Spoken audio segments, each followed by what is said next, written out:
Sejam bem-vindos a mais um episódio da temporada 5 do podcast Filosofia A2. Meu nome é Vitor Lima, eu sou seu professor de filosofia de hoje e de sempre. E meu nome é Evelyn Lima, eu sou sua professora de filosofia cotidiana. Na quinta temporada, nós estamos falando sobre as questões existenciais mais antigas nos dias de hoje. Especificamente no episódio atual, nós falaremos sobre a mãe perfeita ou mito da mãe perfeita. Estou aqui com uma mãe, este espécime tão comum, que anda por aí, todo mundo tem uma, por mais que não conheça, em casa ou fora de casa. E a gente vai refletir sobre a mãe perfeita ou o mito da mãe perfeita, porque uma série que acabou de ser lançada agora em 2026 pela Amazon Prime, chamada, tá em inglês mesmo, né? Mas é All Her Fault. Tudo culpa dela. Tudo culpa dela. A série se instaura com o conflito principal já nos primeiros 3 minutos. É, bem assim que abre, né? Já abre com Já conflito abre com em conflito. E evidência. aí já captura a gente, né. Fala pra gente qual que é o conflito, mãe. Fazer que nem um pedagogo chamando Ah, a mãe nossa, o Ulisses ainda não pra tá na uma escola, reunião né? Como de você, o Ulisses ainda não tá na escola. Então a gente ainda não passou por essa experiência, mas ser chamado de mãe e pai, né. a gente já vivenciou ela assim em geral, né? Mas a gente vai passar por essa experiência de perder o nome e falar, né, mãe? Ah, não, a gente passou na natação dele, tem isso. Ah, é Mãe verdade. e pai, né? Aí você perde o nome e você vira mãe. Mãe, como é que tá as coisas? Pai, deixa eu te falar um negócio. Bom, na série, fazendo um resumão pra gente ir pros conflitos, a gente o episódio já abre com isso aí não é spoiler, porque é abertura de fato, né, mas ele já abre com uma mãe, que é a principal, indo buscar o filho na casa de uma colega do condomínio, não é, e quer trazer então? Eu posso ter esquecido. É uma ela Eu tenho chega uma memória ruim, então eu acho é, melhor você resumir do que eu. ela bate na casa de uma mulher que supostamente seria a mãe de um coleguinha É, do filho dela. eu ia falar supostamente depois, porque a gente acha que ela tá indo buscar o filho, aí em seguida ela É, ia descobrir que não. porque ela não conhece essa É, mulher. Então sim. ela bate e pergunta: "Meu filho tá aí?" "Vim buscar meu filho". Aí a mulher olha pra ela e fala: "Que filho? Que menino?" E ela: "Não, tá aqui ó, o endereço é esse. O endereço não é esse". Você mostra pra mulher, e a mulher vê: "É, o endereço é esse, mas não tem ninguém aqui não". "Ué, mas como assim?" E aí a mulher fala: "Você não quer entrar?" Pra piorar a situação, né, porque se fosse uma mulher que estivesse escondendo alguma coisa, não ia convidar pra entrar, né. E aí começa. É isso aí. Então o conflito é isso, o menino sumiu e a princípio o primeiro conflito inaugurado ali é que teria sido culpa da mãe, porque ela a gente descobre ali nos primeiros minutos que ela deixou o filho ir brincar com essa colega, achando que era ela, que era essa colega de condomínio, se eu não me engano, né, que eles moram no mesmo lugar. Era colega do E da da ou escola. da escola, né, mãe da escola, mas eles tinham um lugar ali onde eles se viam pela escola e tudo mais. Ela sabia quem era essa pessoa, mas porque ela sabia que era mãe de um colega da escola do filho. É. E entra em contato por mensagem com ela e chama pra levar o filho pra sair com o filho dela, né, com o amiguinho. E ela não checa se o número tá na lista de pais da escola, que tem uma lista pra você saber quem são os pais realmente. E ela nunca tinha encontrado, nunca tinha ido na casa dessa mãe, desse amiguinho da escola. Ela só tinha trocado alguma ideia aqui e ali, muito isoladamente. Então ela não checa nada, ela não conhece, ela nunca foi na casa, nunca recebeu na casa essa mulher. E ela vai lá e fala: "Tudo bem, pode levar meu filho pra brincar com o seu". E aí ela descobre que não tinha sido ela e tinha sido enfim, um sequestro. E Tudo aí, culpa dela. tudo culpa dela. E aí a gente já fica: "Porra, mãe negligente pra caramba, né, porque ela devia ter checado, ela devia ter feito isso, ela devia ter feito aquilo. Ela não podia ter simplesmente dito sim, uma coisa tão séria dessa. Como ela não checa, né. Como é que ela não checa?" E aí se instaura o conflito. E a gente fica querendo punir a mãe, eu acho. Talvez as mães não se sintam empatizadas, mas a série não é boba. Ela coloca essa cena inicial para que a gente queira um certo justiçamento ali, ou pelo menos descobrir o que aconteceu. E aí ali vai se desdobrando uma novela, na verdade, né. A série é uma grande novela da Globo, bem escrita. Porque a principal característica da novela são reviravoltas, né? Assim, no roteiro. Os famosos plot twists. E aí isso vai até o último episódio, né? Esses plot É, twists. uma coisa que a gente pode falar sobre a estrutura da série para entrar na discussão teórica, sem dar spoiler, embora Porque importa nessa série, na verdade, spoiler. eu sempre falo que a gente não deveria ter medo de spoiler. Acho que a gente nem fez um episódio sobre isso, né? Tem algumas Fez? pessoas. Fez? Fez. Ah, tá. Porque eu me lembro de algumas pessoas me cobrarem, mas eu não lembro se a gente fez. Porque quase todo episódio tem algum momento que eu vou falar, porque eu não ligo pra spoiler. Só que nesse caso é uma série que acabou de lançar, então enfim, é diferente da spoiler da Ilíada, da spoiler de Machado de Assis e da spoiler de um livro, de uma série que tá acontecendo agora, né? E nesse caso ela é uma grande novela mesmo, então ela tem um quê de suspense e de drama, de conflito, de ir acompanhando, que faz sentido você não saber a história se você quiser ver. Sim. Então nesse caso eu acho que faz sentido a gente não dar spoiler para vocês poderem assistir.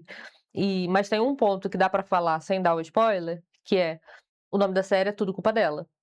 Então, vai acontecer um movimento de várias reviravoltas de todos os tipos, assim, algumas que você, né, nem imagina, não é nada grandioso, mas vai ter algumas reviravoltas.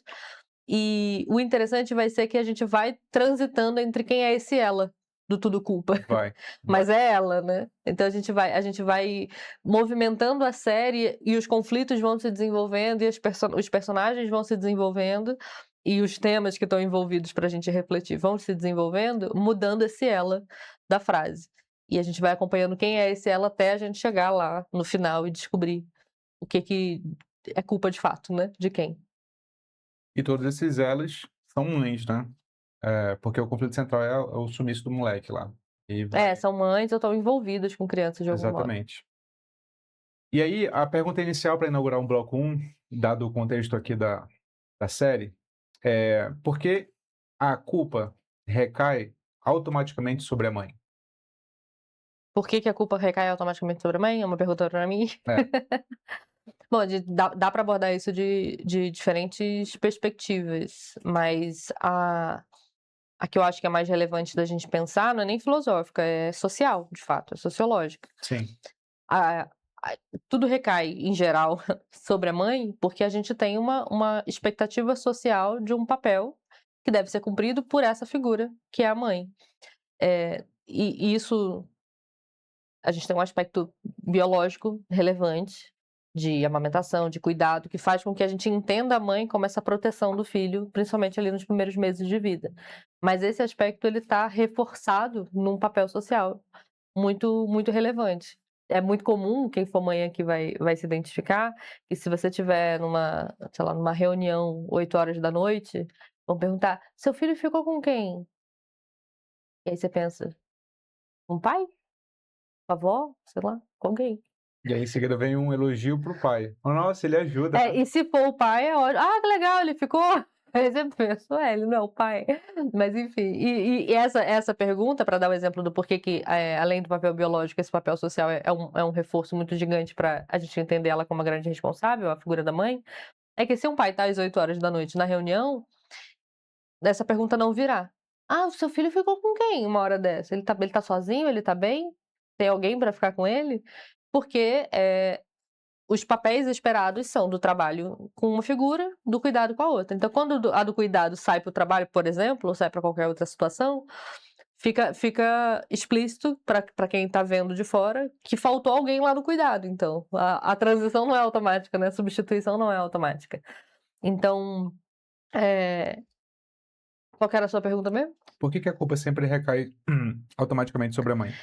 Tá, então acho que esse aspecto é um dos mais relevantes. E aí, enfim, tem uma série de discussões sobre se isso é 100% um problema ou não. A gente não sei se você botou isso na pauta pra gente discutir depois. Mas eu acho que o fato de recair, assim, como dado sobre a mãe, na maioria das vezes, é essa função, esse papel social associado e estendido de um papel biológico que é usado de legitimação para esse papel social. Essa cobrança não vai cair, ou seja, essa culpa não vai cair sobre o pai, porque não é o papel esperado dele que seja responsável. Ninguém espera que o pai seja a pessoa que vai checar na lista telefônica dos pais da escola, se o filho pode ir ou não. Ninguém espera nem que é o pai que vai dizer que sim ou que não. Então, a culpa vai recair por isso.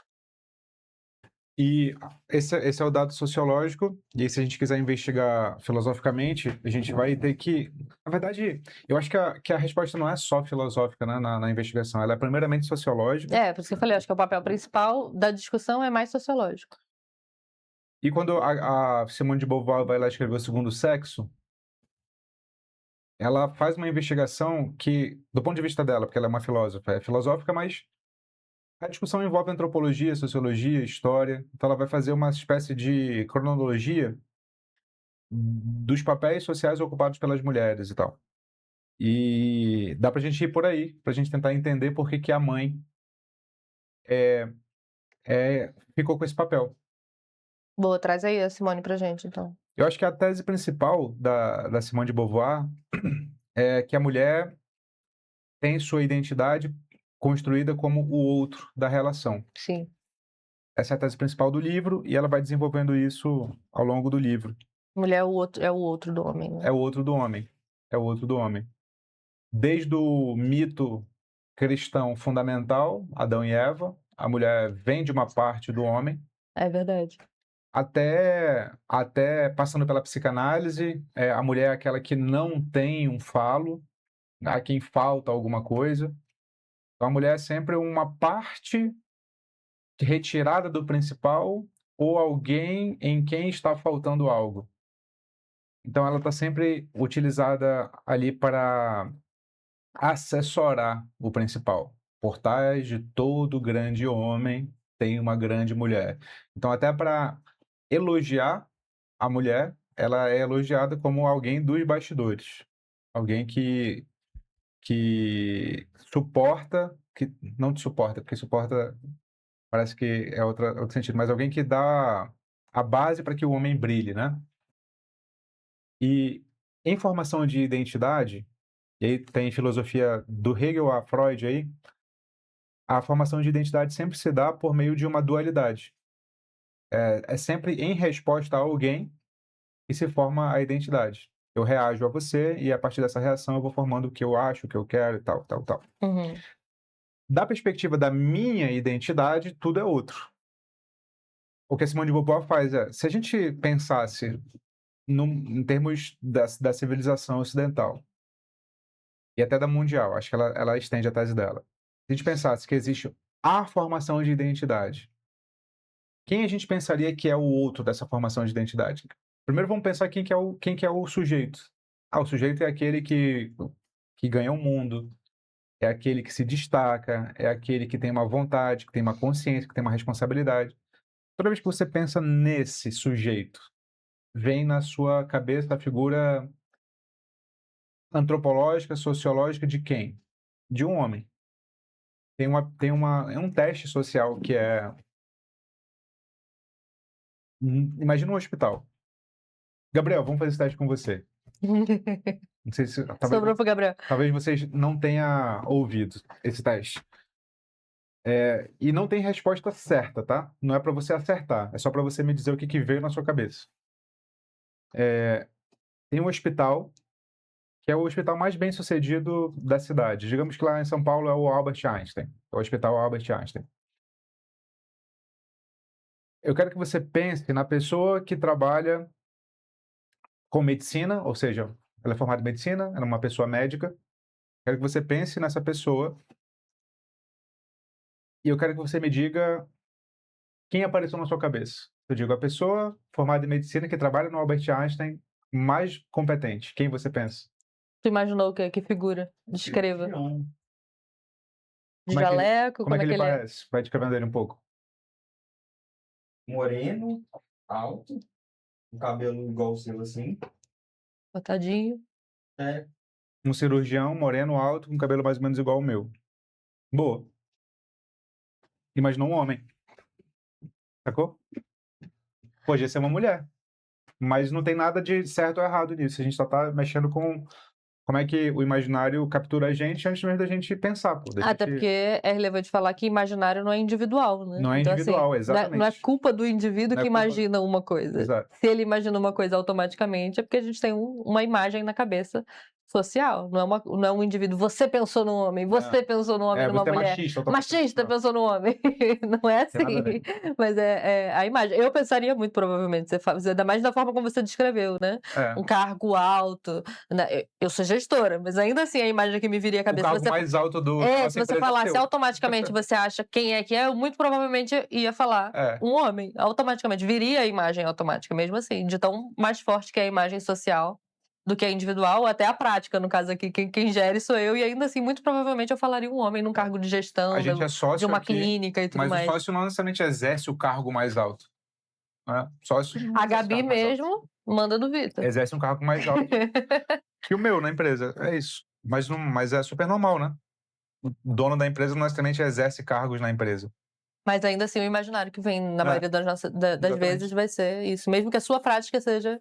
Na nossa empresa não segue essa prática, mas ainda assim a imagem social é mais forte do que a imagem concreta do dia a dia da nossa empresa, por exemplo. É. Então, É até bom que os donos não exerçam os cargos mais altos, a não ser que os donos sejam, né, tenham muitas habilidades. Mas o normal é que tipo eu.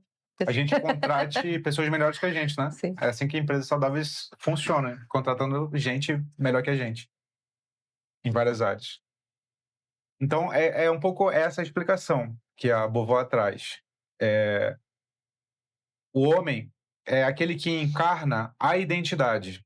E toda vez que a gente vai pensar em como essa identidade é formada, a mulher sempre aparece como um acessório na história da cultura. Essa é a grande tese dela. Essa tese pode ser contestada, e ela vem sendo contestada nos últimos anos por leituras antifeministas. A mulher não seria o outro do homem, ela seria uma Leituras parte complementar. feministas, não? Ou Não, antifeministas? antifeministas. Ah, tá. Tá sendo contestada a contestação do. entendi. Se a Beauvoir é Temos uma. feminista, tem Entendi. leituras É que eu achei que você antifeministas. estava falando da leitura padrão, não da Beauvoir. Eu Não. escutei errado. A mulher seria um complemento do homem e tal. Bom, mas essa é a explicação da Simone de Beauvoir. Você se lembra dessas leituras antifeministas? Eu não me lembro muito, não. Eu só estou registrando aqui que existem porque eu sei que elas existem, mas eu não me lembro muito. As leituras teóricas das antifeministas. Tem pouco material teórico, de fato, de antifeminista. Tem muita atividade antifeminista, né? Mas material teórico tem pouco. Mas o ponto delas todo, e até onde eu sei, né? Eu tô falando um pouco aqui de orelha, porque faz muito tempo que eu estudei isso. É questionar justamente o que foi o questionamento das feministas contra o padrão que existia.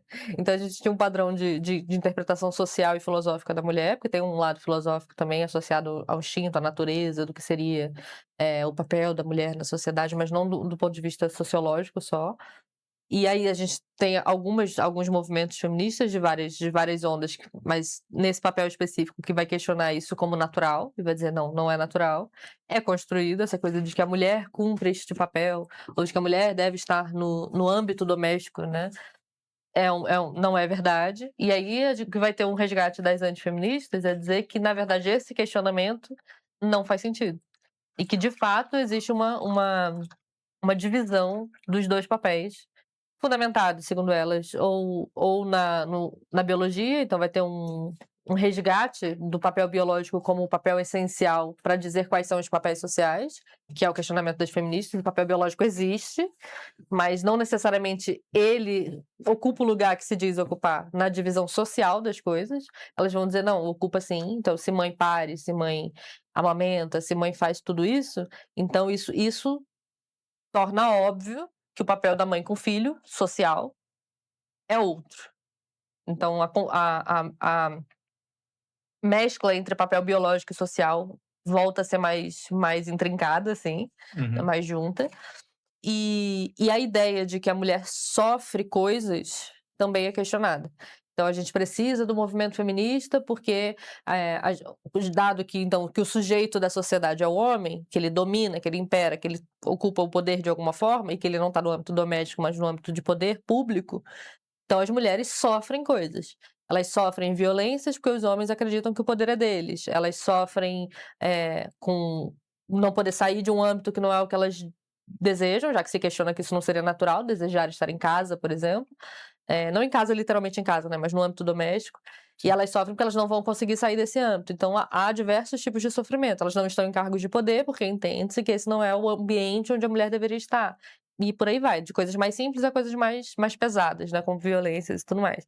E as antifeministas vão dizer: "Espera aí, onde é que a gente está sofrendo? Não tô sabendo dessa história de que a gente está sofrendo não". E aí o ponto delas vai ser assim: na verdade, a mulher é um sexo privilegiado. Existe esse Uhum. livro, inclusive. Eh, a gente tem mais privilégios do que o homem, a gente não vai pra guerra, a sociedade cria os homens para cuidarem da gente, então elas vão pegar outros Pra morrer aspectos pela gente. para morrer pela gente. O homem sai para batalhar, guerrear, trabalhar no escritório, que seja 12 horas por dia, e ficar em casa é muito mais tranquilo do que, na verdade, ser a pessoa que está responsável pelo sustento da casa. Então, e se for para âmbitos mais extremos, né, o homem guerreia, ele vai pra guerra e por mais que a mulher sofra, estar em casa com os seus filhos, mesmo que você, não tenha fonte de sustento, é mais tranquilo do que ir pra guerra, morrer pelo seu país ou lutar pelo sustento da sua família e tudo mais. Elas vão dizer que a história de que as mulheres são esse grande sexo frágil, seria na verdade uma leitura ideológica não fundamentada, e que a gente estaria mais para um sexo privilegiado do que para um sexo frágil. Ainda tem o fato sociológico de que a revolução feminista fez com que as mulheres saíssem do âmbito doméstico, competissem com os homens, mas... E essa não é nem uma leitura antifeminista. Não, é o dado sociológico que eu tô Sim, falando. tá. Mas elas pegaram mais trabalho, não menos. Eu até quero falar sobre isso daqui a pouco, mas aí finalizando a sua pergunta sobre as antifeministas, é isso. Então tem esses 2 aspectos, do sexo ser privilegiado e não frágil, do fator biológico ele ser, na verdade, o grande motor do fator social, então a sociedade não constrói necessariamente como diriam as feministas que ela constrói, mas ela é só um reflexo da biologia, então o homem tem um instinto de proteção e, portanto, é ele que luta pelas coisas. A mulher tem um instinto de cuidado e, portanto, é ela que é responsável pela cria e até pelo próprio marido, pelo cuidado, geral, né, pelos papéis de cuidado da sociedade. Que as mulheres naturalmente tendem a cargos como enfermeira, né, que elas não trabalham, mas elas tendem a cargos de cuidado. Os homens são mais competitivos porque têm esse instinto mais viril. Então eles tendem a cargos mais agressivos, que são os cargos de poder, normalmente exigem mais agressividade do que um cargo de conciliação ou de cuidado, como uma enfermeira, e por aí vai. Eh, e aí, por fim, tem uma leitura de que aquilo que se disse que era uma punição é, na verdade, uma bênção, que é uma leitura bastante cristã da maternidade. É. Então, se as feministas estão dizendo que esse papel biológico ser estendido para o papel social e o âmbito doméstico ser o único que cabe à mulher, enquanto que ela poderia estar ocupando o âmbito público de poder, se tudo isso é, na verdade, condenar a mulher a um papel porque ela poderia ser outra coisa, as antifeministas vão dizer que, na verdade, esse é o papel da sociedade. Cuidar dos filhos, cuidar das próximas gerações, cuidar das outras pessoas, né, dos idosos, que normalmente são mulheres que cuidam também, quase sempre. Isso é, na verdade, um grande privilégio também, porque esse papel só foi entendido como uma punição, porque socialmente se leu que isso é menor do que os outros papéis. E, portanto, eu só entendo isso como ruim se eu não entendo que, na verdade, isso é uma coisa, isso é o que sustenta a sociedade.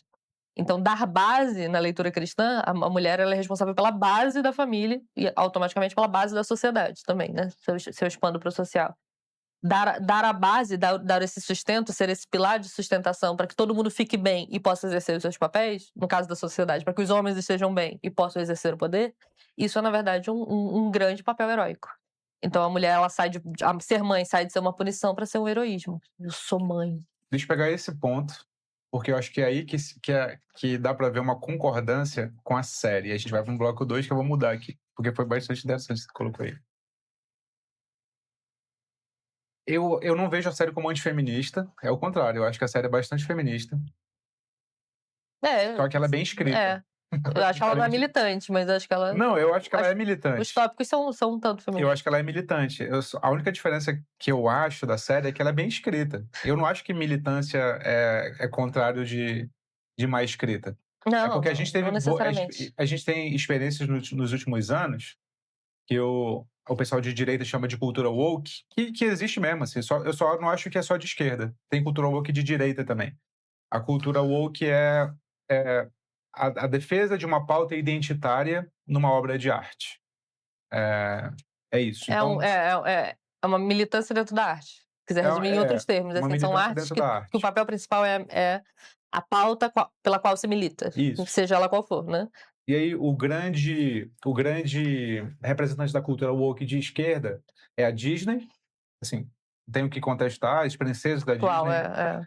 E o grande representante da cultura woke de direita é o Clint Eastwood. Talvez não seja alguém que você consuma, não. Mas o Não, Clint sei quem é, Eastwood, mas não sabe quem é, né? consumo, Não consumo o que ele tá produzindo. Que é um cineasta maravilhoso, assim. É. Ele é ator, originalmente, ele era ator de western, de Bang Bang, de filme de cowboy. Aí ele foi envelhecendo e foi migrando para direção barra atuação. Então ele Uhum. dirige e atua nos filmes dele. Ele faz um tipo, ele é Fernanda Montenegro, ele faz ele mesmo muito bem. E os filmes dele são sempre muito americanões, assim, sempre um problema social muito americano, sempre muito conservadores, mas muito bem escritos mesmo. Então, eu diria que o Clint Eastwood é um woke de direita, porque ele sempre pega pautas identitárias da direita, nacionalismo, conservadorismo, valores tradicionais. Embora ele não seja de direita maluca, assim, ele também acolhe diversidade cultural nos filmes dele, mas de uma perspectiva mais tradicional. E a Disney seria o woke de esquerda. A Disney tem feito péssimos filmes nos últimos anos, péssimos filmes, né? Ela tem privilegiado as bandeiras a roteiro. E aí os filmes têm sido ruins, no final Acho das que a contas. última grande polêmica foi a Branca de Neve, né? É isso. Para eles, a coisa mais importante não tem sido uma boa história, mas uma boa bandeira a ser hasteada. All Her Fault é militante e bem escrito. É isso. Ele defende uma pauta feminista. Tanto é que os homens lá da série não tem nenhuma figura forte. Nenhuma figura forte. Tem. Qual? O delegado. Investigador. Uma figura forte, é verdade. Boa, é verdade. Mas que reforça a completamente isso. militância, na verdade, porque justamente porque ele não exerce, não empenha o papel Não, do mas- jeito mas sabe- 100% esperado, E ele é mas ele não é feminilizado. fenotipicamente mexicano. Ele é um latino. estrangeiro ali, É, né? ele- Na ele é série e tudo americano, mais. ele não é estrangeiro, mas ele é fenotipicamente mexicano. Não Não, mexicano, mas estrangeiro latino. enquanto figura, né? Quando você pensa numa série Pobre. americana, É, você vai ver ele como o outro ali da série, entendeu? boa. E ele é justamente a melhor figura masculina que A tem na melhor série. figura masculina é o Mas ao detetive. mesmo tempo é bem escrito porque também não vão, ele não vai ser feminilizado para poder Não. ocupar esse papel É o de, contrário. entendeu? Não é. Inclusive, ele é mostrado como... agora que eu me dei conta. Ele é o único exemplo de pai. Exatamente. Por isso que eu tô falando que ele cumpre esse papel ali. Exato. Bem lembrado. Bem lembrado. E não é branco. E não é olho azul. Então tem uma militância ali também. Não é rico, né? Então, Não, na verdade ele reforça É. o ponto feminista, né? ele é um excelente personagem, É. né? Cheio de nuances. Ele é cheio de. Não dá pra dizer que ele é só bom, que ele é só Nuances mal. morais que vão aparecer É. ali. Se vocês assistirem, observem. E, aliás, essa é uma característica de histórias boas, né? O personagem não é chapado e tal. Exatamente. E é por isso que a série é boa, porque ela mostra as mulheres fortes, mas também cheias de fragilidades, né? Assim. É porque eu não quero dar spoiler, né? Porque. Tá, mas a série vai se encaminhando para que essas mulheres ganhem destaque. É isso. Mas o bloco 2 que eu queria falar você falou, o papel da mulher como heróica lá e tal, da visão antifeminista, né? Com a base da sociedade. Eu acho que aí o antifeminismo e o feminismo se encontram. Porque o feminismo, quando se radicaliza, as radfems lá, né? Existe, né? As radfems, Existe. as feministas radicais. Elas dizem que mulheres não precisam de homens. Quando o feminismo se radicaliza, ele diz que mulheres não precisam de homens. No mundo em que a mulher saiu para o mercado de trabalho, e a série retrata isso, porque a série retrata classe alta, né? É classe bem alta. A série retrata classe alta. Então vamos restringir a esse mundo, não ao mundo da maioria. No mundo de classe alta, em que a mulher tem um excelente emprego, ela ganha de modo excelente em termos econômicos. Ela cuida do âmbito doméstico. Ela não depende financeiramente do homem. Qual que é o papel que resta para o homem nesse mundo? A série, ela discute isso. Qual que é o papel que resta para um homem, para uma mulher que ganha muito bem, cuida tanto do âmbito público, que é o do emprego, quanto do âmbito privado, sem a ajuda do homem, né? que resta ao homem? O que você acha? O que resta ao homem num mundo em que a mulher faz tudo que importa? Você acha que se esse mundo fosse possível, porque uma das discussões da série é justamente que ele não restaria muita coisa, Eu porque acho se que o homem não entra no âmbito na série, eu tô dizendo. se o homem não entra no âmbito privado, de verdade, não entra como aquilo sendo, passando a ser entendido como papel dele mesmo, e a mulher consegue fazer os 2 papéis, porque na prática ela não consegue, a série vai mostrar isso também, mas se ela consegue fazer isso, ficaria sem lugar, o homem ficaria sem lugar. Aliás, essa é a discussão que se tem feito em cima desses movimentos masculinistas que estão surgindo. Porque para alguns, em algumas leituras, esses movimentos masculinistas, eles nada mais são do que uma reação nervosa à perda de papel de homens. É. Então, aqueles que não conseguem se colocar nessa sociedade, porque agora, enfim, você tem a competição das mulheres junto no mercado de trabalho, por exemplo. Aqueles homens que seriam, que se entenderiam como mais fracos nessa sociedade, aqueles que não conseguiram se colocar nesse mundo e que veem mulheres ocupando esse papel de poder que seria do homem, e ele fala, e eu que sou homem, claramente não chego aos pés dessa mulher, eu não consigo ocupar esse papel, ele se sente diminuído, por consequência ressentido, e aí ele acredita que a culpa é tudo delas, porque é tudo culpa das mulheres. E aí entra esses movimentos anti-mulheres, de fato. Não estamos nem falando de machismo, estamos falando de misoginia já, né? São movimentos que vão vir realmente, explicitamente, culpar as mulheres pela perda de espaço dos homens. Eles não vão culpar as mulheres por problemas que antes eram das mulheres, entendidos dessa maneira. Eles vão culpar as mulheres pela perda recente de papel dos homens. Elas estão prejudicando a existência dos homens. E vem muito desse entendimento do lugar da mulher ocupando tudo, e alguns homens, não os homens, alguns homens vão se ressentir disso e entender como tudo culpa delas. Uma nota de rodapé aqui, com teses sociologicamente verdadeiras, que são extrapoladas para ódio, mas tem 2 termos que esse movimento Red Pill, Incel, ajudou a propagar, que são estudos sérios sociológicos, que é hipergamia e hipogamia. Já ouviu falar sobre isso? Uhum. Mas explica pro pessoal. Tem a ver com tipos de relacionamentos que mulheres tendem a estabelecer. Então, hipo significa abaixo, hiper significa acima, né? São 2 prefixos que indicam esses movimentos. Gamia tem a ver com geração, tem a ver com... No contexto da palavra, tem a ver com tipos de relacionamentos. Hipogamia é uma mulher que se relaciona com alguém que está abaixo dela em termos financeiros, em termos de nível social. E hipergamia é o contrário.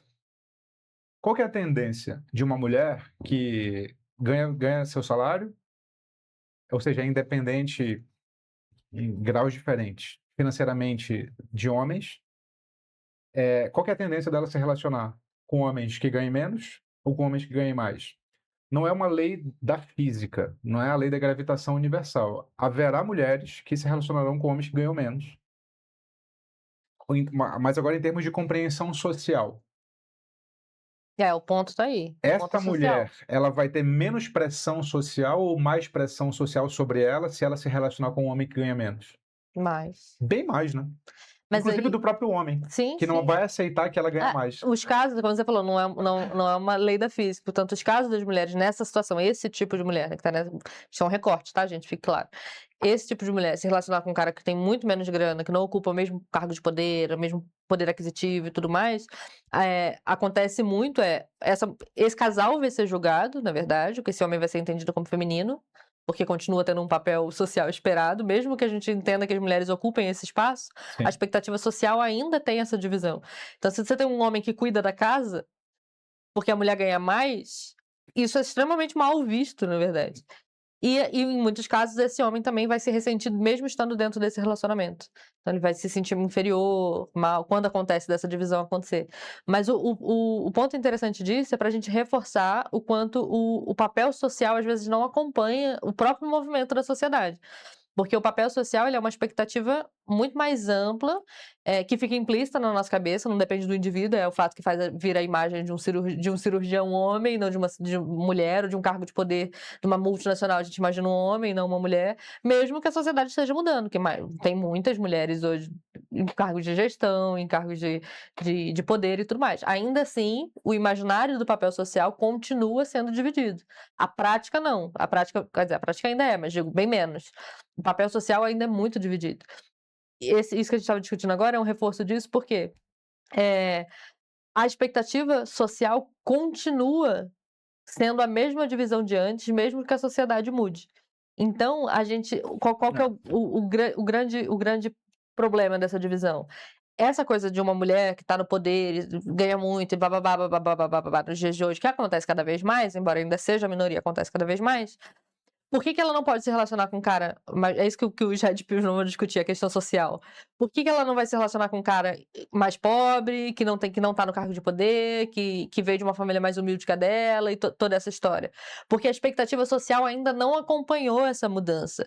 Porque se ela se relacionar com esse cara, ele vai ser visto como feminino, ela vai ser julgada, as duas coisas vão acontecer ao mesmo tempo. A expectativa social continua que esse lugar ainda não está estabelecido. Isso só aconteceria em que cenário? Se as expectativas sociais, isso acontece ao longo de décadas e décadas, de séculos, às vezes, de fato mudassem. O que seria de fato mudar? Ser normal um homem que cuida da casa, que cuida do âmbito doméstico e que não ganha, porque a mulher ganha. Porque se um cara que tem dinheiro casa com uma mulher, às vezes que não tem nem formação, mas ela é mãe, tem 5 filhos, cuida da casa, é uma excelente dona de casa, uma excelente esposa, não tem julgamento. Em casos específicos, sim, às vezes tem, mas justamente porque a mudança está acontecendo. Mas a expectativa majoritária tudo bem, essa divisão é válida. Acho que, contando que não diga que todas as mulheres têm que fazer isso, talvez no máximo hoje tenha essa ressalva, assim. Se não disserem que esse é o único modelo possível, tudo bem, ela é uma excelente mãe, cuida dos filhos, educa os filhos, cuida da família. É normal, porque a expectativa social ainda é condizente com isso. Se essa mulher que está lá no poder e ganha mais e está em um cargo importante e tudo mais, só não haveria esse descompasso se a expectativa social normalizasse que uma mulher dessa poderia, sim, casar com um dono de casa. Só que essa expectativa social ainda não acompanha a transformação prática da sociedade, de ter cada vez mais mulheres nessa situação. Sim. E aí acontece esse descompasso, os caras vão falar, mas é nesse mundo que as mulheres têm poder e fazem não sei o quê, que cara, ela vai querer sempre o cara mais alto, e aí tem menos opções pra gente. E a gente que aqui, que é homem normal, que não é CEO de lugar nenhum, eu fico fica sem mulher pra mim, porque as mulheres querem os caras que são que têm mais grana. E as mulheres que não estão nesse cargo também querem caras que estão acima delas, porque elas vão ocupar esse papel de dona de casa, talvez. Então, não tem papel para um homem ser dono de casa, entende? Aí a gente fala, a gente mata mulheres por causa disso, Red Pills, ou a gente normaliza o dono de casa. Vocês virem dono de casa, então vai lá lavar a louça, cuidar dos filhos, criar 5 crianças, porque você quer a mulher que está no cargo alto, então. Só que de novo, resumindo e repetindo, a expectativa social não acompanhou ainda a mudança prática que está acontecendo. Então essa mulher também fica julgada, e esse cara que fica no limbo, porque se ele realmente ocupar o papel que ele teria que ocupar para se casar com uma mulher dessa, ele também vai ser julgado. Então, assim, só que aí a conclusão dos Red Pills dessa informação, né? Mudaremos então a expectativa social e normalizaremos donos de casa, por exemplo? Não, a expectativa dele é fogo nas mulheres que estão destruindo a nossa vida e eu não tenho com quem transar. Porque a perspectiva dos Red Pills todos, já que a maioria deles não é o que eles chamam de macho alfa, né? E também é uma metáfora completamente descabida, porque o propositor da teoria do macho alfa já voltou atrás. Não existe isso na sociedade dos lobos em que ele... do modo como foi descrito. Que até no âmbito mais biológico dos animais não humanos, tem mais complexidade do que só um macho alfa mandando em todo mundo, né? E todos eles querem ser o alfa, né? Então todos eles almejam, e aí mistura tudo, né? Sociologicamente falando. Então é muito comum que esses caras também caiam no discurso fácil do empreendedorismo, porque eles querem enriquecer e eles um dia vão ter aquilo que o macho alfa tem, não pela via biológica, mas pela via da grana, pela via do status, e as coisas vão se misturando pra cacete, né? Cara, tem muita coisa maluca acontecendo nesse mundo de mistura típica do nosso mundo atual. Tem Red Pill Bitcoin já, enfim...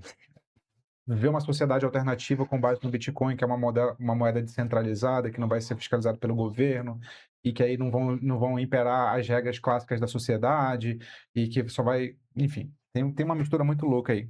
Mas a gente já está indo para outro campo e não da discussão do papel da mãe.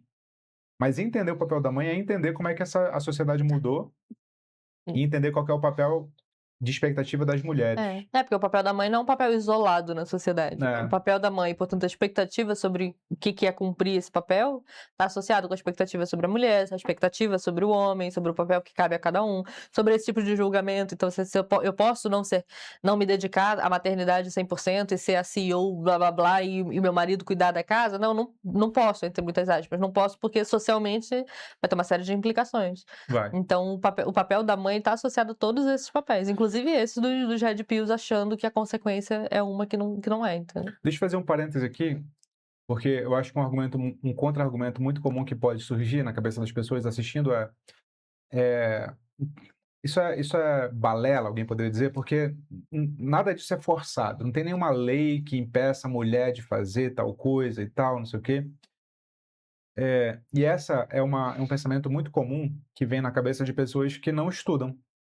Porque isso parece ser muito arrogante da minha parte, mas não é. Não é. O que eu quero dizer com isso, pessoas que não estudam? Quando você não estuda o funcionamento da sociedade, tudo que você tende a achar que funciona socialmente é algo que é alguém forçando alguém a fazer como se fosse uma arma na cabeça. Então, se não tem uma lei obrigando, então não é obrigatório, pô. Se não é crime, então não é proibido, pô. Ou até mesmo se tem uma lei que pune, então esse problema não é mais um problema. O pessoal não fala assim, mas não tem leis que protegem a mulher? Como assim a mulher tá sofrendo mais na sociedade? Ela só ignora toda a construção social, inclusive do fato de por que existe essa lei privilegiada, entre muitas aspas mesmo. Exato, exato. Então, pessoas que não estudam o funcionamento de sociedade só veem aquilo que é imediatamente evidente. E a realidade não é composta só sobre aquilo que é imediatamente evidente. A realidade é composta por relações que, apesar de não serem imediatamente evidentes como esta xícara de café que está acabando aqui, acontecem. E elas não são espirituais, não são transcendentes, não são nada disso. A gente precisa entender que é empírico, ou seja, dá para ser percebido pelos sentidos, tudo aquilo que tem consequência na realidade. Não tudo aquilo que eu consigo ver com os meus próprios olhos imediatamente na minha frente. Tudo aquilo que tem consequências sociais que eu posso ver é empírico. É por isso que a gente diz que relações sociais são empíricas também. Então, por exemplo, ninguém vê a relação social de ser primo de alguém. Não existe o primo de alguém como existe uma xícara de café. Mas ser primo de é uma relação social. Ser patrão de é uma relação social. Então, tem coisas acontecendo aqui agora que são consequências de relações sociais. E por isso que relações sociais são empíricas. Quando você estabelece uma relação social com um empregado, que é o Gabriel aqui no caso, que é nosso empregado, não precisa ter uma lei dizendo que o Gabriel tem menos poder de negociação que eu. Não é óbvio que ele tem menos poder de negociação que eu, porque eu sou o patrão dele e ele é o meu empregado? Quando você para pensar, não tem nenhuma lei dizendo que eu mando mais que o Gabriel, no sentido social da coisa, mas na prática é assim. Ué, a relação entre eu e o Gabriel, aqui nesse ambiente, não é uma relação de amizade. Aliás, é daí que surge toda a discussão sobre relações desiguais de poder, sabe? A gente teve, acho que até um episódio sobre isso, né? Ou que a gente deu esses exemplos. Que é por que algumas situações... Ah, não foi nem um episódio, foi quando a gente fez lá uma live juntos sobre aquele caso do tarado de Kiev. Eu tava lembrando dela agora. Neto do Val, né? Lá na situação lá da Ucrânia. Tarado de Kiev é muito bom. Foi lá que a gente falou, eu tava lembrando de ser uma conversa nossa pública, mas não foi nesse formato de podcast aqui, foi quando a gente fez uma live juntos lá. Sim, sim. E ali a discussão toda era justamente isso, relação de poder, né? Tipo, tem uma lei dizendo que ele não podia se relacionar com mulheres, ele não se relacionou de fato, né? Mas teve o áudio lá do interesse e tudo mais. Mas se ele se relacionasse ali, ele fala que as mulheres, inclusive, procuravam os caras que estavam indo ali ajudar naquela situação. Aham. Tem uma lei? Não, a mulher tá até indo, né? Ela tá pedindo pra se relacionar com os estrangeiros que estão indo lá ajudar na situação. Tem uma lei oficialmente? Não, mas tem uma série de relações implícitas ali, incluindo essa de poder. Sim. Qual que é a barganha que ela pode fazer naquela situação? Qual que é o papel que ele ocupa de domínio ali naquela situação, inclusive de salvador dela naquela situação? Todas essas relações envolvidas naquela... São uma teia que está acontecendo durante aquele flerte, digamos assim, né? Sim. Todas essas relações estão ali, nenhuma delas é uma lei, assim, de ele não pode se relacionar com uma refugiada, entende? Ele não pode, ainda mais se ela falar eu quero, ele pode, no sentido de que não tem uma lei proibindo. Mas todas essas relações explicitam, assim, na cara da gente que tem um problema Claro. ali, entende? Mas não é uma lei. É isso que você está falando sobre poder de barganha, por exemplo, entre patrão e funcionário, ou entre qualquer cargo que seja um poder acima e um poder abaixo de todos os níveis, né? É isso. A teia de coisas envolvidas, de relações ali, né? Todas as relações que estão ali, são mais vezes mais impactantes do que uma lei que pudesse dizer que sim ou que não, Sem aquilo é dúvida. proibido ou permitido. E quem vai estudar direito, inclusive, vai perceber que as fontes do direito não são apenas as leis, também são os costumes. Porque legisladores de leis sabem, e já estudaram, mais do que você que acha que isso não existe, que muitas vezes costumes valem mais que a lei em um determinado contexto. Outro exemplo clássico de como as relações sociais, por mais que elas não sejam palpáveis, elas são empíricas porque elas têm consequências, acabou de acontecer. E eu acho que, em alguma medida, todo mundo vai se relacionar com esse exemplo aí, já que todos vocês são adultos. Nosso carro está na oficina há muito tempo. Há algum tempo, né, Gabriel? E a concessionária de onde a gente comprou o carro, de vez em quando manda carros pra gente, aí troca os carros, porque o carro que ela mandou vai ser vendido, ela manda outro. Ou tá com problema e assim O vai. carro que tá com a gente atualmente é um Golzinho, carro que eu gosto, inclusive, 2018, Highline, Gol geração 5, eu acho. Meses atrás, a gente teve que alugar um carro para ir a São Paulo. A gente alugou um Taos. Porra, carro de classe média alta, né? Sim. Carro caro. A gente alugou porque ele precisava de um carro grande. Aí eu fui num posto de gasolina, A gente precisava da mala dele, especificamente. da mala dele. Fui num posto de gasolina em frente à locadora de carro para encher o tanque para entregar o carro. Parei no posto de gasolina, baixei o vidro e o frentista prontamente veio me atender. Não me teve uma chamando... demora nem de meio segundo. Não teve demora. Me chamando de doutor. O doutor, porque eu baixei o vidro e falou: você pode encher o tanque? Ele falou: porra, o cara tem um carro desse, tá enchendo o tanque, é rico. Me chamou de doutor, ainda ofereceu trocar o óleo. Meses depois, foi semana passada, ou foi essa semana? Acho que foi essa semana. Foi esses dias. Foi agora. Eu volto no mesmo posto, só que com um Golzinho. Com esse golzinho da concessionária. O cara não só não olha na minha cara, como ele diz, sem olhar para mim, para eu afastar um pouco mais para frente, mudar de bomba de gasolina e para eu esperar. Eu espero 5 minutos e o cara não vem. E eu saio do posto e vou abastecer em outro, obviamente, porque eu tenho dignidade também. Relações sociais, meus amigos. Relações sociais. Elas se estabelecem também por meio de símbolos. Nesse caso, o carro. O carro em que você está simboliza quem você é, mesmo que você não tenha aquela grana, entendeu? E isso indica ou sinaliza um tipo de relação e não outro. As pessoas te tratam melhor se elas leem um determinado símbolo em você e não outro, entendeu? Isso não tem nenhuma lei promulgada dizendo que as coisas têm que ser assim. Humanamente, as coisas só são assim. Então, existem poderes sociais empíricos, porque eles têm consequências que podem ser observadas e que fazem com que a sociedade funcione como ela funciona. E agora eu vou fazer o papel do Vitor agora, que é o papel que eu faço pouco, que é o papel da arrogância. Porque que você sempre brinca que você faz esse papel, né? E eu normalmente faço o papel conciliatório, mas eu tô pensando aqui que você começou a contar toda essa história da relação social, para que você falou, tem gente que vai dizer, mas não tem nenhuma lei que proíba, que fala que as mulheres têm que agir assim, ou que elas não podem trabalhar assado, ou que elas são obrigadas a sei lá o quê. Não tem, então isso é um absurdo. Quantas mulheres estão em cargo de poder hoje, né? Quantas mulheres não são mães hoje, não decidiram não maternar, não têm filhos, já estão com a idade X, porque não querem de fato, né? Quantos homens hoje cuidam dos seus filhos e não existe, não é mais aquele pai relapso e tudo mais. Um problema, por isso que eu falei que agora eu fazer o papel da arrogância, que é essas pessoas não estudam mesmo, assim. Porque quando a pessoa fala esse argumento, tem vários outros que eu poderia concordar, inclusive, de críticas a todas as discussões feministas e tudo mais. Vários que eu concordo, inclusive. Mas esse papel esquisito, às vezes eu me pergunto até se não é de verdade, por isso que eu falei que vai soar muito arrogante, limitação cognitiva.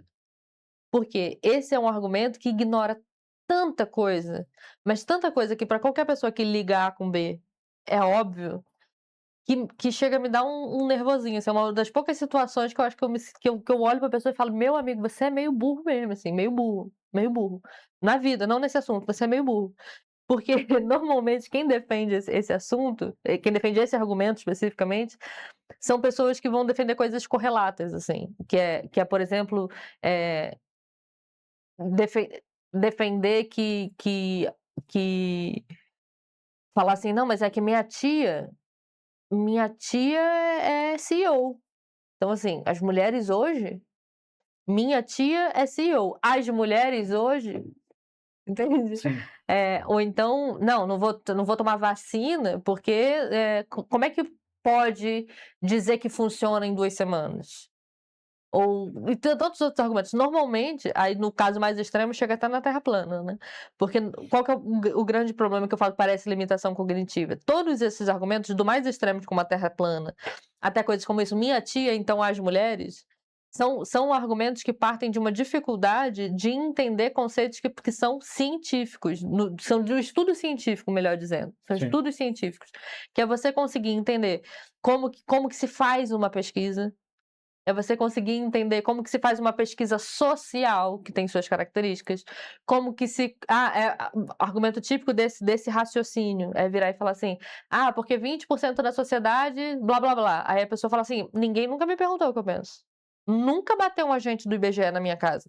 Como é que 20% do Brasil é X coisa? Se ninguém nunca passou não conheço uma pessoa que foi abordada por um agente do IBGE". Aí você fala: "Deixa eu te explicar aí como que funciona estatística".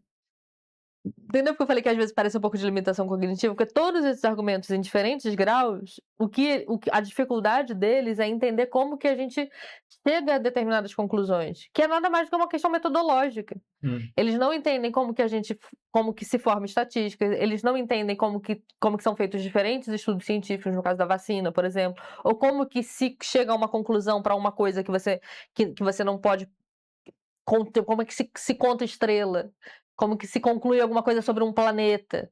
Como é que pode eu Como é que se saber? conta estrela é um bom exemplo. Como Uma que eu pessoa que não posso tem conhecimento de estatística, ela acha que realmente é uma por uma. entende? Ela vira e fala assim: "Isso é impossível praticamente". Aí ela fala assim: "Não é possível que um cálculo matemático me traga a conclusão sobre como que a Terra é, como quantos planetas são", entende? Como que eu faço Mas ela eu vou fazer o papel da Evelyn. não, deixa eu só terminar. Então, eh, então assim, eu brinquei, claro, para exagerar, eu tô exagerando, mas o que eu quero dizer é, às vezes a gente não consegue entender determinadas coisas mais complexas e comportamento social é uma das coisas mais complexas de se estudar, inclusive, É, mas muita das coisas que a gente vai colocar como objeção, que a gente vai falar cheio de certeza, é só porque a gente não sabe como que se avalia esse tipo de coisa. sem dúvida. Como que se avalia esse tipo de coisa? Aí você jura que é isso. Não, nenhum agente do IBGE nunca me abordou nos meus 29 anos de vida. Logo, estatística é duvidoso, hein? Sim. Porque eu não sou capaz de entender como é que se funciona uma pesquisa dessa. E quando me explicam, meu raciocínio não acompanha, não acompanha, não acompanha. Vai lá, faz o papel de Hebe pra gente trocar um pouquinho hoje. Eu estava lendo outro dia um post no Instagram da Marise Chons. Eu não sei se tu conhece ela. Por nome? Ela já citou a gente mais de uma vez no Instagram dela, recomendando o canal, porque, segundo ela, ela é uma professora do sul do Brasil. Eu não me lembro exatamente qual é o estado, Marise, se você estiver assistindo isso. Ela é professora universitária de ciências sociais, ela é doutora em ciências sociais, sociologia, ciência política, e é uma liberal, mas ela, apesar de ser liberal e ter esse viés político, tudo que vem dela me parece ser muito honesto. Então, ela escreve sobre marxismo, ela escreve sobre política brasileira em geral. E muito obrigado pelo elogio, Marise, e a recomendação do canal no seu canal. Ela, num post, ela printou um comentário que dizia mais ou menos assim, vou parafrasear. A percepção subjetiva de alguém não se sobrepõe à análise das causas do fenômeno social. A pessoa que vivencia alguma coisa, ela não entende as causas necessariamente daquilo que ela vivencia. Então, pode vir um pesquisador que não se parece em nada com ela, por exemplo, se for racismo, não é negro, não é pobre e tal, e entender as causas do racismo que ela não vai entender. Aí eu falei, pô, concordo, né? Aí ela meteu o pau nesse comentário. Ela falou assim, pô, esse comentário é contraditório, porque ele fala que as coisas se complementam, mas na verdade ele está pressupondo que o cara que vem de fora sabe mais. Que ele entende as causas do negócio e tal. Isso não existe, na verdade as coisas são complementares de fato e tal, e tal, e tal. Isso é de uma arrogância, blá, blá, blá, blá. Aí me surpreendeu ela falando sobre isso, porque isso geralmente é afeito a uma pessoa mais de esquerda defender isso, né? E ela não é de esquerda. Eu falei, pô, será que a gente de vez em quando não extrapola, às vezes também, né? E eu tendo a defender que não, eu tendo a defender que o comentário do cara estava certo. Mas como foi ela que falou e ela é de direita, e é incomum alguém de direita fazer isso, eu falei, vou pensar aqui mais, então. Será que não tem algum extrapolamento mesmo aí, né, nessa coisa da Não, arrogância? mas. E aí Vai, eu fiquei diga. pensando, sabe em quê? Fiquei pensando naquela argumentação do Steven Pinker, professor de psicologia de Harvard, que Uhum. escreve livros defendendo a tese sobre como o mundo hoje é bem melhor que o mundo anteriormente, né, em termos de avanço de séculos, em vários indicadores de natalidade, de ascensão econômica e tal, tal, tal. O mundo hoje é melhor. E de fato quando a gente pega os macrodados, certo? Conferiu uma informação. Aham.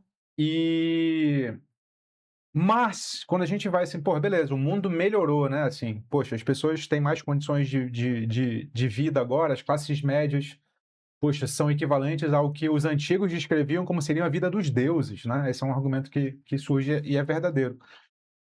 Mas, assim, isso é um macrodado de tendência mundial, mas quando você vai analisar a sociedade brasileira da favela, não acontece porra nenhuma disso, né? Assim, então, pô, hoje o mundo vive em mais democracias.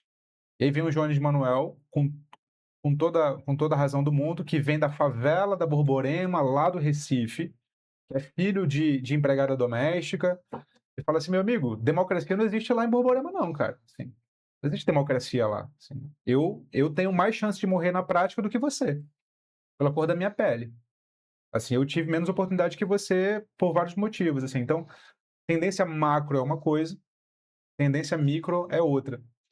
É dentro do próprio assunto que a gente está aqui. Você deu o exemplo do Jones, mas nesse assunto tem toda essa discussão, a parte das mães, que envolve o assunto feminista e tudo mais. Sim. A discussão toda é isso. Assim, as mulheres hoje estão trabalhando e cuidando dos filhos. Que mulheres? Isso. Porque as mulheres Negras e pobres sempre negras trabalharam, né? e pobres cuidaram. sempre trabalharam e cuidaram dos filhos. Aliás, elas mais trabalhavam do que cuidavam dos filhos muitas vezes, assim, porque era um trabalho tão exaustivo que não existia esse cuidar do filho. O filho estava trabalhando junto com 6 anos de idade já, assim, então assim... Tava na rua, né? Tava trabalhando junto, literalmente, assim, já tá trabalhando, já tá ajudando. Então, assim, essa coisa da mãe que fica presa em casa e cuida dos filhos até os 15 anos, entendeu? Porque o homem tá sustentando a casa, que mulheres. Então, por isso que eu falei que a série é um recorte, você falou lá no início, a série é sobre classe alta, americana e tá.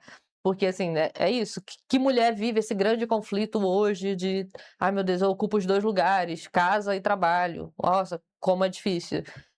Isso é um conflito de uma classe de mulheres, assim, porque muitas já estão aí, né? Minha mãe já estava trabalhando fora o dia inteiro e não tinha pai no nosso lugar cuidando em casa, não. Ela tinha que dar conta dos 2, assim. Claro. Então, assim, que mulher que tá em casa cuidando exclusivamente dos filhos? Mas- Ela já é um recorte. Mas esse equilíbrio a gente tem que sempre colocar na mesa, porque de fato dá para analisar a sociedade por tendências macro e dá para sempre trazer as vivências pessoais. E aí a gente volta para o dilema lá do papel da mãe e do papel da mulher. A gente já passou por isso pessoalmente também, assim. Teve uma época da vida que você estava estudando muito feminismo, aí você virou muito feminista, aí depois isso virou consequentemente motivo de conversa nossa, e aí passou pelas nossas conversas quem é esse homem do qual as feministas têm medo? Aí tava no auge daquela discussão nem todo homem, lembra? Mas nem todo homem, que eu falei, obviamente, né? Mas nem todo homem é assim e tal. E aí eu lembro assim, tava no auge daquela discussão sobre todo homem é um potencial estuprador, lembra? Não, nem todo homem vem desse contexto aí, Vem de desse aí, trazer né? o homem como um potencial agressor ou estuprador.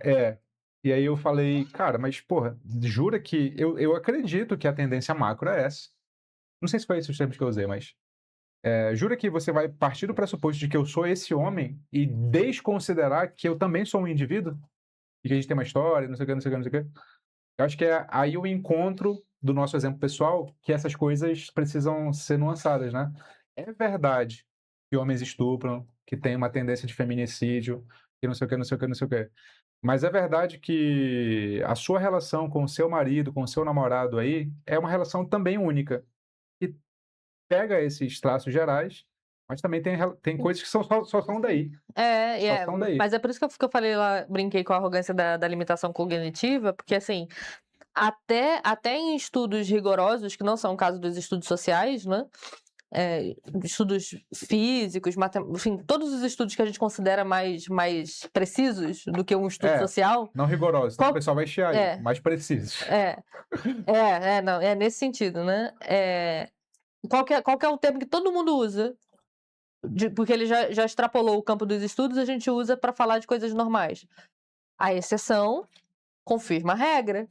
Isso faz parte da lógica do estudo de alguma coisa. Uhum. Então, a discussão sobre o macro e o micro também está associada a isso nesse aspecto, porque eu não estava falando eu nem estava falando de tendência macro e tendência micro quando eu trouxe esse argumento. Eu estava falando do argumento específico de, mas eu não vejo isso acontecendo, né? Isso não é assim porque minha tia não falou assim.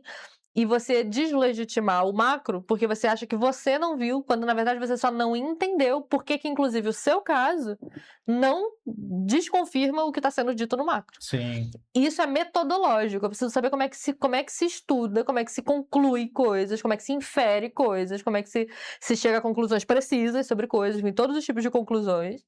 Eu preciso saber como que se chega a essa conclusão para eu entender que o fato de que o indivíduo não é um agressor não desconfirma o papel macro da discussão. Homem é um nem concordo, tá? Mas assim, mas o papel macro do porquê que surge essa expressão do homem é sempre um potencial agressor. Essa frase ela vem do fator macro, do estudo macro da coisa, que é fundamentado e tudo mais. Se eu não entendo como é que se relaciona o macro com o micro, e não entender como é que isso se relaciona é uma limitação sobre como é que funciona a metodologia das coisas, é dizer assim, não, mas eu, seu namorado, não, mas eu, seu tio, não sou um agressor. Tá. E daí? Por que o e daí? Porque isso não desconfirma o estudo, a história, a tendência social. Uma coisa não tem a ver com a outra. Nesse sentido, entende? Mas o e daí é bom, sabe por quê? Da perspectiva do homem agora, né? Porque muitas vezes, quando a pessoa desconsidera o que você falou e fica só no macro, isso tem. Não, aí sim. Aí existe ignora o indivíduo que está diante dela. Exatamente. Ela trata ele como se ele fosse uma abstração. Esse é um ponto bom, porque assim, a outra ponta também é um tipo de limitação cognitiva, eu acho. Tem alguém me ligando, será ignorado, peraí. Também é um tipo de limitação, porque é isso, as duas coisas se relacionam, no papel que elas têm, que se você entende como que se chega a conclusões, sejam elas precisas, sejam elas, enfim, todos os tipos de conclusões que a gente possa tirar, de diferentes tipos de estudos, diferentes tipos de área e tudo mais, se você entende como se relaciona, você sabe o papel que cada uma das coisas cumpre.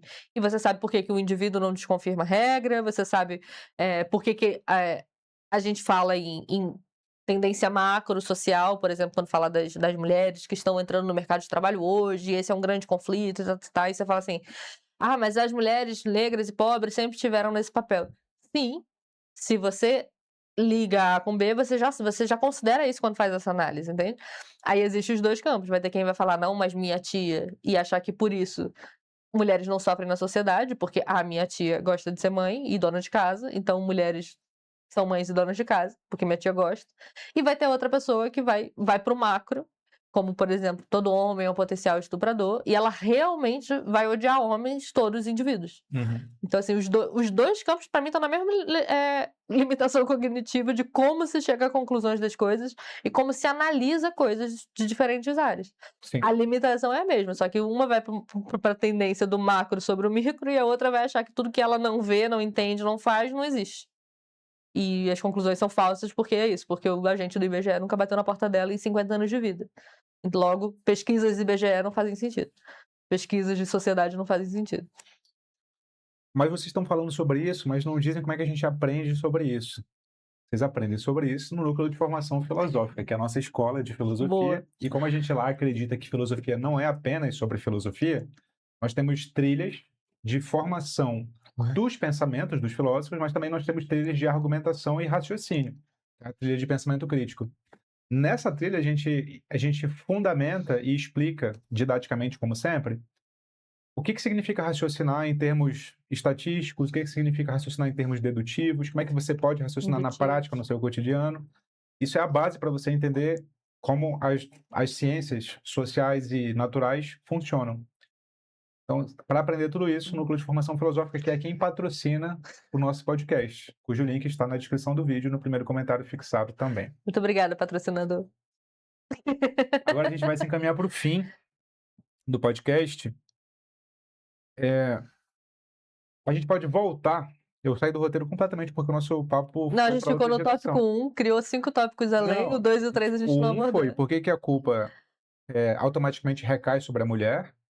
O 2 foi dado aquele recorte de que mulheres na série, classe alta, são independentes financeiramente, cuidam tanto do público quanto do privado.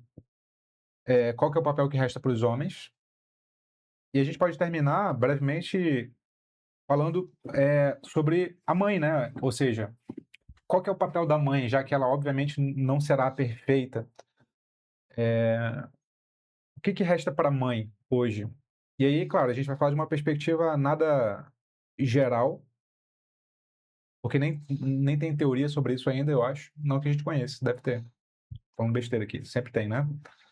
Sempre tem alguém que estudou Sempre isso em tem alguém alguma estudando alguma universidade. coisa que a gente não conhece.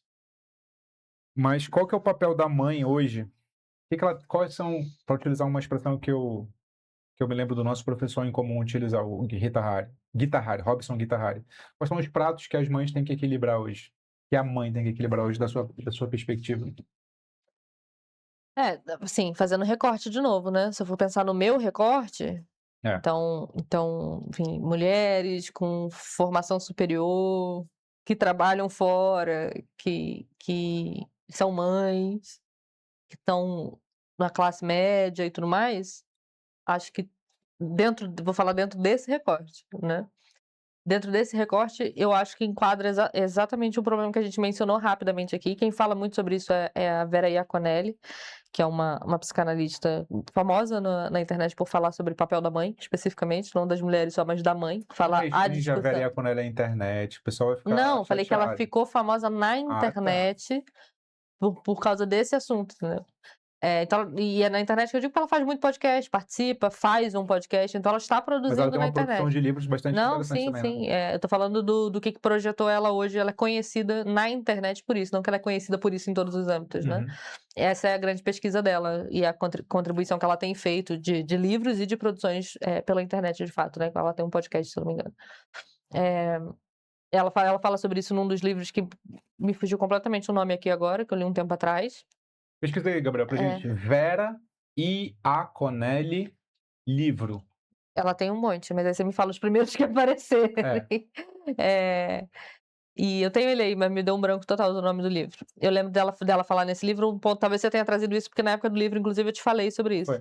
Que ela definitivamente não é de direita, mas ela traz muito essas problemáticas das discussões feministas hoje, assim.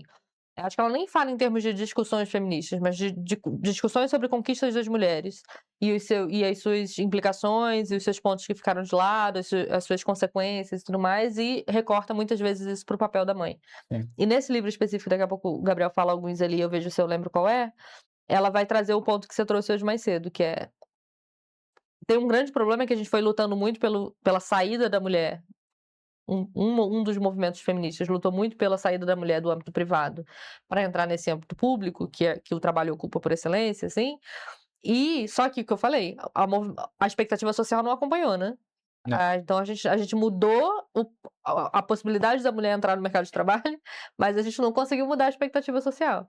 A consequência disso qual é? Os pratinhos que a gente tem que equilibrar hoje nesse recorte social é muito maior, assim, são muito mais pratinhos que a gente precisa equilibrar. Porque a gente entrou nessa expectativa, a gente entrou nesse âmbito, mas a gente não saiu do outro. Porque a gente esqueceu de dizer para os homens que eles tinham que ocupar lá, né? Pra gente conseguir ocupar aqui no minuto, pra gente conseguir ocupar, quer dizer, pra gente conseguir ocupar lá fora o papel que a gente queria ocupar, a gente ficou lutando tanto, falando, eu posso ocupar, hein? Eu posso ocupar. Aí a gente começou a ocupar, só que a gente esqueceu de lutar pra eles ficarem lá. E aí o que aconteceu? É que a gente entrou pra lá e continuou aqui no âmbito doméstico. Então, a consequência disso nesse recorte social é que agora a gente tá lá e cá. Porque é isso, continua não se esperando que o homem esteja integralmente no lar, digamos assim, porque o lar é o âmbito por excelência dos filhos, e a gente saiu e ficou. Com isso, o que a gente tem? Uma grande conquista, legal, mas só que agora a gente tem 2 âmbitos para equilibrar, e 2 âmbitos que demandam muito. Então, nesse recorte que eu me incluo, as mulheres estão mais sobrecarregadas de papéis agora. Então, elas estão cada vez mais lá fora, estão cada vez mais no mercado de trabalho, na política e tudo mais, o que é ótimo, a gente lutou por isso. Só que não acompanhou a expectativa social e a mudança do papel do homem permaneceu. Aí o que ela brinca é assim, não só a gente agora equilibra os 2 papéis, que são muito demandantes, e o homem não entrou no âmbito privado, como ele agora, ele espera que você trabalhe também, por exemplo. Então, as mulheres que não trabalham nesse recorte social, né, desse tipo de contexto, elas são até mal vistas. Já existe essa mudança de expectativa social dentro desse recorte. Então, se eu hoje, com a origem que eu tenho, com a formação que eu tenho, com o mundo que eu vivo, onde eu estou inserida, não trabalhar é uma coisa esquisita. Se eu falar hoje, vou largar e virar esposa troféu, acho que eu vou me sentir mal e o contexto em que eu estou inserida também me julgaria.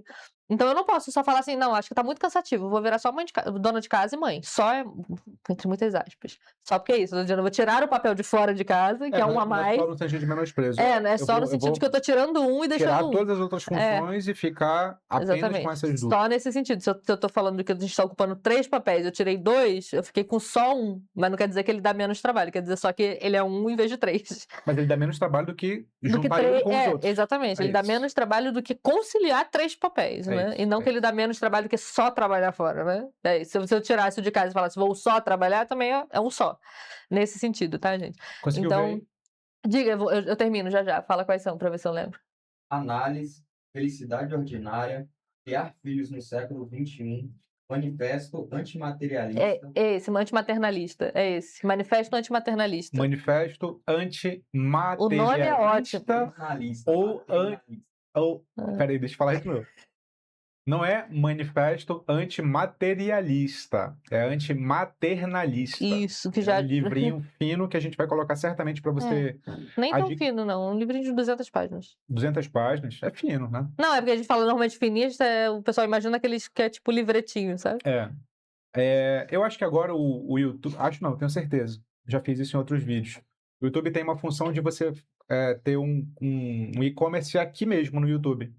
E se você compra por esse link o livro, ele dá um percentual maior que a Amazon dá, inclusive.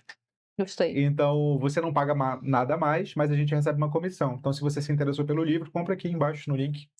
A gente vai Boa. colocar. Boa. Então, o ponto da Vera bom, o título já é bastante indicativo, né? Manifesto antimaternalista. Não é manifesto anti-mãe, é manifesto Sobre a antimaternalista. ideia da Porque ela vai maternidade que ela dizer vai... que o maternalismo é essa expectativa, esse papel social que traz todas essas coisas. Mãe é uma coisa, né? A função maternalista é outra coisa. Então, mas aí a gente teria que falar muito mais do livro, só para vocês saberem qual é o livro que eu estava mencionando. Mas aí, voltando ao ponto, então, eu estava falando que nesse contexto, se eu paro de trabalhar, inclusive, para não acumular os dois papéis, já é um conflito social, entendeu? Já é um Sim. conflito social desse meu campo. Então, a brincadeira da Vera nesse livro é uma brincadeira com fundo de verdade, né? Mas a brincadeira, a provocação dela é um pouco isso, assim. Então, a gente agora acumula os dois papéis. Se eu tentar deixar de fazer um, eu sou julgada, porque se eu tentar parar de trabalhar nesse recorte que ela tá fazendo, eu sou julgada. Se eu parar de cuidar dos meus filhos e também vou ser só isso, vou trabalhar, tipo os homens faziam antigamente, né? Vou sair, chego 9 horas da noite, saio 5 da manhã. All her fault. Final de semana eu falo, tem essa brincadeira, né? Final de semana eu falo assim, não, eu quero relaxar, vou pro bar, vou pra balada, vou fazer alguma coisa e você fica em casa. Não existe isso. Então, final de semana a mãe tá cozinhando, mesmo que na segunda ela tem um relatório pra entregar. Então, assim, a gente acumulou os dois papéis. Se eu paro de trabalhar, eu sou julgada. Se eu abandono meus filhos nesse sentido de delego completamente o cuidado pra só trabalhar, eu sou julgada, porque esse papel de ser só a executiva, por exemplo, que é a imagem do trabalho, né, que a gente tem publicamente, se eu sou só a executiva também não basta. E aí ela fala assim, e aí os homens ficaram assim de boa, né? Porque, assim, agora eles dividem o peso do trabalho, de novo, nesse recorte, eles dividem o peso do trabalho, porque hoje em dia, dentro de uma grande parte da sociedade, homens não conseguem sustentar mais suas casas sozinhos.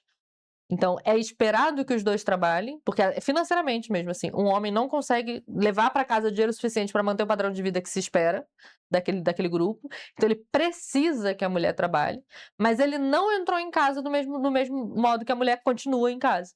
Então, ele não tá pensando na lista do mercado, ele não tá fazendo a matrícula da escola, no máximo ele tá buscando, perguntando pra mãe se era hoje mesmo que ele tinha que buscar. Entendeu? Então, ele Tem continua. uma cena clássica da série que eu me reconheço, obviamente, todos os homens, honestamente, se pensarem... E faço um recorte. O Vitor é um excelente pai. Eu te canso de te falar isso, no sentido de que é um pai presente, participativo e tudo mais. Mas é isso, a expectativa continua presente. Então ainda tem umas coisas que são só normais, né? De esperar que eu que responda, ou que eu que faça, ou que eu que saiba, eu que acumule aquele conhecimento, aquela informação na minha cabeça. A cena é mais ou menos assim, eu já fiz ela várias vezes. Assim, a mãe tá com a carga mental pensando em tudo. Aliás, carga mental é um termo que se popularizou nos últimos anos por causa disso, né? Que caracteriza esse gerenciamento constante que nunca sai da cabeça. Isso tá na série 100%, né? Esse 100%. conceito de carga mental. E aí o homem fala aquela frase que está presente na classe alta americana e estadunidense e está presente na nossa sociedade, que é: eu tô aqui, é só você me dizer o que eu preciso fazer, que eu faço. E na cabeça do homem tá tudo certo, porque ele é pau para toda obra. Ele faz qualquer coisa. Mas ele não percebeu ainda que o trabalho maior não é executar. O trabalho maior é planejar o que precisa ser executado. Planejar, Porque monitorar, a acompanhar. execução, ela acontece topicamente. Você vai lá e o que precisa fazer? Cortar grama? Vou lá, cortou a grama, durou quanto tempo? Meia hora? Acabou. Só que o que nunca acaba é o que precisa ser feito. O que precisa ser feito hoje, amanhã, daqui a uma semana, daqui a um mês, daqui a ano que vem. O que precisa ser comprado, o que está faltando, o que precisa ser planejado. Esse trabalho nunca acaba, o trabalho de planejamento. E esse trabalho não fica para o homem, fica para a mulher. E é esse o dilema que mulheres enfrentam hoje, né? Nesse cenário. Porque nós, homens, ainda não entendemos que não basta só executar, que executar é a parte mais fácil. A parte mais difícil é planejar. A parte mais difícil é planejar, monitorar, acompanhar, prever problemas, Exato. conectar, problemas, né? Da casa com o trabalho, dos diferentes setores da É casa. a gestão, né? No final das Exatamente. contas. Apareceu pra mim ontem, coincidentemente, um vídeo no Instagram brincando com isso, um vídeo de humor brincando com isso. Que a família tá saindo, tem um casal e um filho, tá indo sair, a mulher tá terminando de se maquiar. Aí ela fala assim: vou me maquiar, preciso terminar aqui, você só arruma o nosso filho, então, só arruma o fulaninho. Aí ele fala: claro, claro, claro. Tipo, pai, pau pra toda obra. Claro, claro, claro. Ele vai e sai. Ela tá no quarto, o vídeo o ângulo do vídeo ele entrando aqui onde ela tá se maquiando o tempo inteiro, né? Fala: claro, claro, claro, vou lá arrumar. Aí ele vira e fala assim: essa roupa aqui tá boa? Bota casaco ou boto bermuda? Ela: tá frio ou tá calor? Ah, tá calor. Então bota, então bota bermuda. Aí ele vai e fala: esse aqui combina com esse aqui? É um listrado e um quadriculado, entendeu? Você vai lá e aí bota a roupa. Aí fala assim: mas e o chapéu dele? Fica onde o chapéu? Ah, e o protetor fica onde? Deixa que eu faço. Deixa que eu faço. Porque assim, a demanda é isso, vai cortar a grama, dá pra contratar alguém, né? É meia hora. Agora, cortar a grama, o cortador fica guardado aonde? Tem produto, tem não sei o quê, onde é que guarda não sei o que lá? Ah, mas acabou não sei o quê. Isso é demanda mental, isso é carga Pois mental. é. Pois é. É por isso que eu perguntei lá no bloco 2. Está para chegar o dia que tem que cortar a grama, já é uma previsão, né? No dia em que as mulheres conseguirem a grana para contratar. Não restou nada se o homem não entrou no âmbito privado É também. isso, porque essa é a provocação da Vera. Então a gente ocupou todos os lugares, sobrecarregou, chamando isso de conquista. A provocação dela é essa. A gente chamou de conquista, na verdade, acumular os papéis, porque a gente esqueceu uma parte fundamental, que é dividir de fato os papéis. Porque os papéis não foram divididos. A nossa conquista foi acumular papéis. A gente entrou num lugar que a gente precisava entrar, mas acumulando. E o homem agora ele divide o papel com a gente Sim. sem ocupar o outro. E a gente continua com o que a gente tinha, agora que tem a obrigação de ter o outro, porque é isso, se não trabalhar também tem um julgamento. E ele, portanto, onde ele só estava, agora ele divide. Onde era papel só dele, agora é dos dois. E onde era papel só da mulher, continua sendo só dela. Então, ou seja, ele aliviou a carga e a mulher acumulou carga. Como a gente falou, mulheres negras próprias sempre trabalharam. Tem um recorte social religioso, por exemplo, em que a mulher não vai ser julgada por trabalhar, pelo contrário. Então, assim, mesmo na classe média, mas uma classe média com a mulher da igreja e tudo mais, ficar em casa é mais valioso. Então, assim, existem outros recortes. Mas a tendência macro, que é essa tendência que tá ali no meio da sociedade, é esse recorte, né? Temos um episódio? Acho que temos um episódio, porque a gente fugiu totalmente não, a gente fugiu de vários, não, a gente não fugiu da pauta, a gente fugiu dos tópicos pré-planejados, mas ficou legal. E acho que a pergunta que eu quero que você coloque aqui embaixo, talvez toque mais as mães do que os pais, mas eu quero que todo mundo coloque, homens e mulheres, pais e mães, filhos e filhas. Qual que é o papel da mãe hoje? Talvez isso seja teórico Acho demais, que é mas muito assim, aberto. para você, a mãe ideal é... Bota aí. A sua mãe ideal é qual? É aquela que faz o quê? Boa pergunta. Porque é muito difícil me desvincular de todo o contexto social que a gente acabou de mencionar aqui agora. Então, a minha resposta honesta, imediata, é a mãe que dá conta de tudo. Que eu não dou. Embora faça muita coisa. Mas o meu ideal ainda tem esse recorte. Então, o meu ideal ele ainda vai para falha. O que eu não estou fazendo que eu deveria estar fazendo. O tempo que eu deveria estar passando mais. Então, o meu ideal seria que conseguisse cobrir as falhas que eu tenho hoje. Sendo honesta. Sendo Não tô honesta. falando o que eu responderia bonitinho. Tô falando o que me veio à cabeça honestamente. Quando eu penso em mãe ideal, eu vou para minha mãe, né? Porque eu não sou mãe, então eu vou para minha mãe. E como acho que a mãe ideal é aquela que representa